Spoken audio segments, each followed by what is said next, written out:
Assalamualaikum warahmatullahi wabarakatuh. Saya Khairia Sufi Maharani dengan nomor WP 20010013. Di sini saya akan mempresentasikan draft tugas akhir saya yang berjudul Perhitungan dan Pencatatan Persediaan pada Toko 88 Ban. Baiklah, saya akan menjelaskan bab 1 pendahuluan. Yang pertama yaitu latar belakang masalah. Tujuan utama dari suatu usaha umumnya adalah mencari laba sebanyak-banyaknya. Dalam mencari laba ini, penjualan barang dagang merupakan sumber utama pendapatan usaha. Perusahaan sebagai unit usaha harus dapat mengelola sumber-sumber yang mempunyai nilai ekonomis yang terdapat dalam perusahaan. Salah satu sumber daya di dalam perusahaan adalah persediaan. Persediaan jika tidak ada, maka tidak ada sumber penghasilan perusahaan dagang. Persediaan merupakan aset terpenting dalam sebuah perusahaan, karena persediaan merupakan aset yang cukup besar nilainya.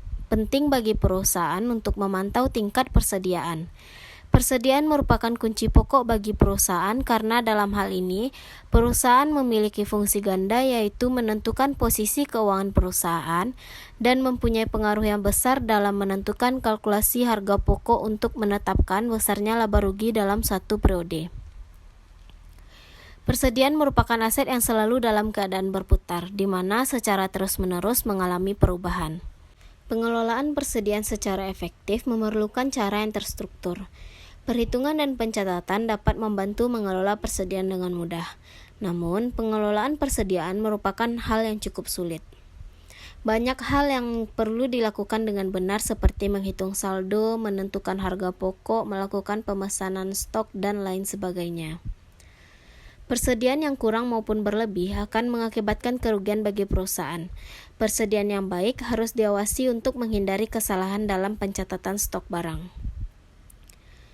Persediaan barang dagang merupakan aset yang paling aktif perputarannya dalam sebuah perusahaan dagang, karena secara terus-menerus terjadi transaksi pembelian dan penjualan atas barang tersebut. Umumnya tidak semua barang yang dibeli atau diproduksi dalam suatu periode akuntansi dapat dijual dalam periode yang sama. Hal ini menjadi faktor utama penyebab timbulnya masalah-masalah akuntansi terhadap persediaan. Di sini, perusahaan diharapkan dapat melakukan perhitungan dan pencatatan persediaan yang baik sesuai dengan metode yang digunakan oleh perusahaan. Kenyataannya, dalam perhitungan dan pencatatan persediaan, suatu perusahaan belum dilakukan dengan baik. Hal ini karena beberapa faktor, diantaranya kekurangan informasi terhadap metode pencatatan dan penilaian persediaan, kurangnya pengetahuan dari pihak perusahaan untuk menerapkan metode yang layak. Berdasarkan latar belakang masalah yang telah diuraikan sebelumnya, maka rumusan masalah yang penulis dapatkan yaitu yang pertama, bagaimana perhitungan persediaan pada toko 88 ban, dan yang kedua, bagaimanakah pencatatan persediaan pada toko 88 ban. Selanjutnya, tujuan tugas akhir.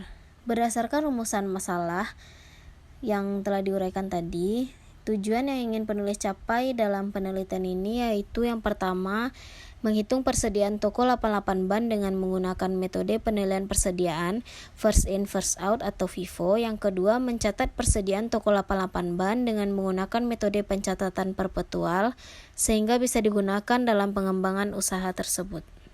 Selanjutnya, manfaat tugas akhir yang pertama bagi penulis yaitu pengaplikasian ilmu akuntansi dalam penghitungan dan pencatatan persediaan dengan menggunakan metode FIFO dan metode perpetual, serta memberikan pemahaman lebih kepada penulis dalam menghitung dan mencatat persediaan. Yang kedua, bagi pemilik usaha yaitu usaha 88 ban, dapat digunakan sebagai pedoman dalam menghitung dan mencatat persediaan yang lengkap dan cermat dengan menggunakan metode FIFO dan metode perpetual. Selanjutnya, yang ketiga, bagi pembaca. Yang pertama, sebagai referensi bagi pembaca yang mempunyai usaha untuk menghitung dan mencatat persediaan dengan metode FIFO dan metode perpetual. Yang kedua, pembaca dapat mengetahui pentingnya menghitung dan mencatat persediaan dalam menilai kondisi usaha dan pengembangannya.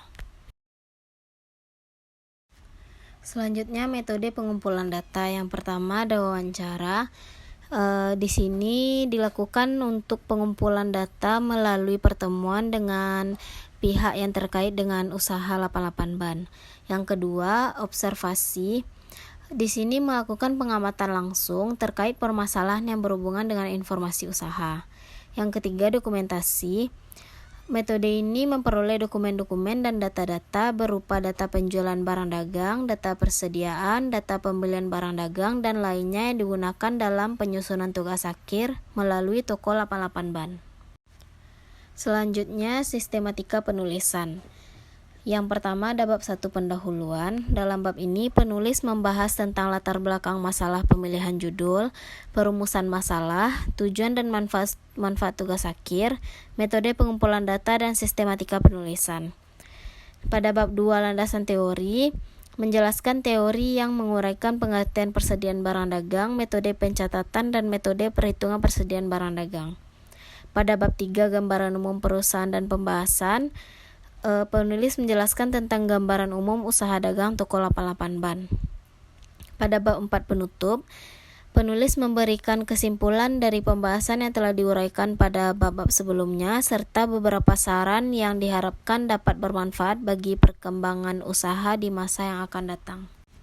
Selanjutnya masuk ke bab 2 landasan teori. Yang pertama, akuntansi. Pengertian akuntansi menurut Paul Grady tahun 2017, akuntansi yaitu sebagai fungsi organisasi secara sistematis, dapat dipercaya dan original dalam mencatat, mengklasifikasi, memproses, membuat ikhtisar, menganalisa, menginterpretasi seluruh transaksi dan kejadian serta karakter keuangan yang terjadi dalam operasional perusahaan sebagai pertanggungjawaban atas kinerjanya. Selanjutnya, pemakai informasi akuntansi. Pada pihak eksternal, yang pertama investor dan calon investor, yang kedua kreditur dan calon kreditur, yang ketiga supplier. Pada pihak internal, yang pertama yaitu pemilik usaha, yang kedua karyawan, yang ketiga manajemen. Selanjutnya, persediaan. Pengertian persediaan menurut Sartono tahun 2010, persediaan pada umumnya merupakan salah satu jenis aktiva lancar yang jumlahnya cukup besar dalam suatu perusahaan. Hal ini mudah dipahami karena persediaan merupakan faktor penting dalam melakukan kelancaran operasi perusahaan.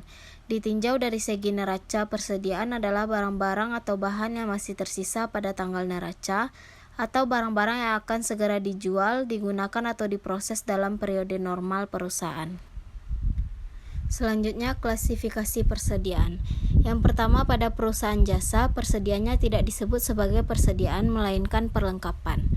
Yang kedua, pada perusahaan dagang, persediaan barang yang dibeli dengan tujuan akan dijual kembali disebut dengan persediaan barang dagang, di mana persediaan barang ini tidak akan diproses atau diolah, tetapi langsung dijual.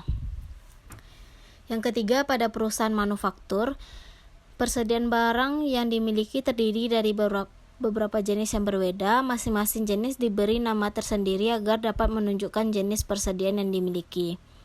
Jenis persediaan yang ada dalam perusahaan manufaktur, yang pertama yaitu persediaan bahan baku.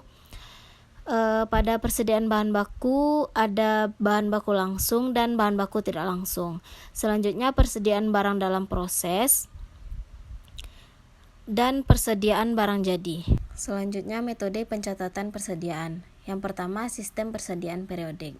Menurut Martini tahun 2012, sistem pencatatan periodik adalah sistem pencatatan persediaan di mana kuantitas persediaan ditentukan secara periodik, yaitu hanya pada saat perhitungan fisik yang biasanya dilakukan secara stock of name. Dalam penerapannya, sistem persediaan ini kurang cocok untuk perusahaan yang memiliki berbagai jenis persediaan. Sistem ini akan banyak digunakan pada jenis usaha di mana suatu keharusan untuk memonitor jumlah persediaan secara fisik menjadi yang lebih diutamakan dan setiap pemasukan dan pengeluaran persediaan dicatat dalam perkiraan yang berbeda, yaitu pembelian dan penjualan. Yang kedua, sistem persediaan perpetual.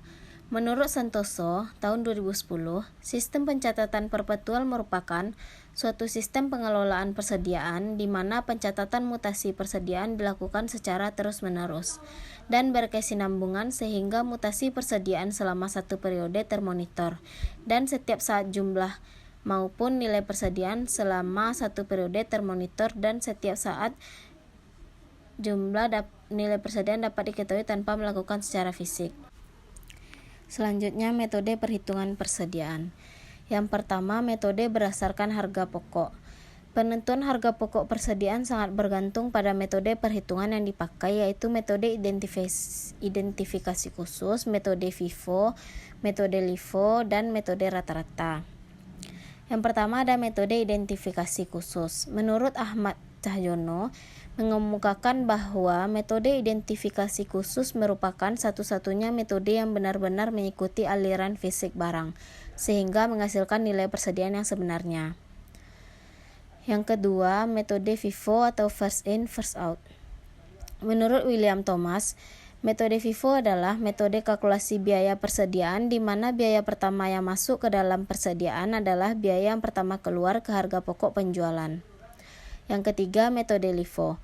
Menurut William Thomas, bahwa metode LIFO adalah metode kalkulasi biaya persediaan di mana biaya terakhir yang masuk ke dalam persediaan adalah biaya pertama yang keluar ke harga pokok penjualan. Selanjutnya, metode rata-rata. Menurut Walter T. Harrison berpendapat bahwa metode rata-rata adalah metode kalkulasi biaya persediaan yang didasarkan pada biaya rata-rata persediaan selama periode berjalan. Yang kedua ada metode taksiran. Hamizar berpendapat bahwa metode taksiran dipakai bila perusahaan kena musibah dan tidak bisa dihitung secara fisik. Yang pertama ada metode harga jual eceran. Menurut Warren, metode persediaan eceran mengestimasikan biaya persediaan berdasarkan hubungan antara harga pokok barang dagang yang tersedia untuk dijual dengan harga eceran dari barang dagang yang sama. Yang kedua metode laba bruto. Metode laba bruto digunakan untuk mengestimasi nilai persediaan akhir periode atau pada saat terjadi bencana alam atau kebakaran berdasarkan estimasi laba bruto. Manfaat penggunaan metode laba bruto untuk mengestimasi nilai persediaan diantaranya adalah: yang pertama, mengestimasi nilai persediaan untuk menyusun laporan keuangan bulanan atau kuartalan.